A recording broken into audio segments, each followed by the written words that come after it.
Opening hook.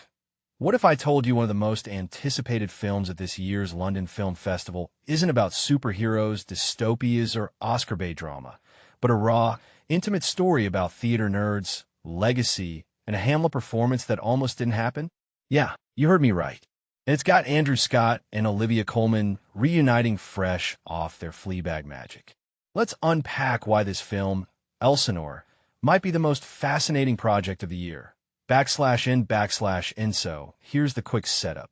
Elsinore, which, by the way, is a Shakespeare nerd's dream title, is a biopic about Ian Charleson, the actor who stepped in last minute to play Hamlet in the 1990s after Daniel Day-Lewis infamously walked out mid-performance.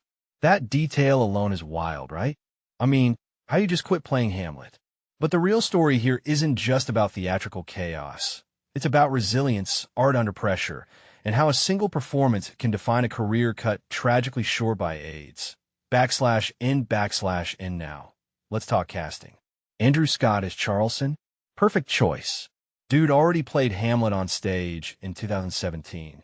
So this isn't just role recycling. It's almost like he's been training for this his whole career. And Olivia Colman? She's in her element, playing someone grappling with mortality and artistic obsession. But what makes this reunion with Fleabag's holy hot priest and the tragic mustache woman so compelling? For me, it's the tension. Fleabag was about messy, chaotic connection. Here, they're diving into a world where art and life collide in a much more somber, high-stakes way. It's like asking, what happens when a mask of performance cracks? /in here's a detail I find fascinating. The film's director, Simon Stone, is known for The Dig, a movie that turned archaeology into an emotional gut punch. His obsession with the National Theatre, where Charleson's Hamlet happened, isn't random. The Royal Festival Hall screening location is literally steps away from that stage. So this isn't just a film premiere, it's a pilgrimage. It's like the movie is saying, look, this story belongs here, in the shadows of the theater that made Charleson a legend. That meta layer? Chef's kiss. /in, but let's not romanticize this too much. Biopics have a nasty habit of flattening real lives into inspirational Instagram captions. So what makes Elsinore different?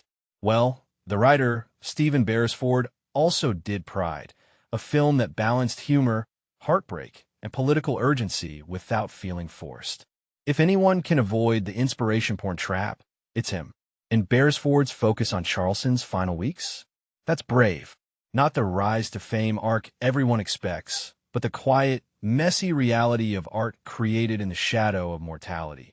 /in, and what many people don't realize is how much this story mirrors modern debates about the show must go on culture. Charleson's Hamlet was a triumph, sure, but at what cost? He died 2 years later. The film's release timing, 2027 in the UK, 2026 in the US, feels deliberate.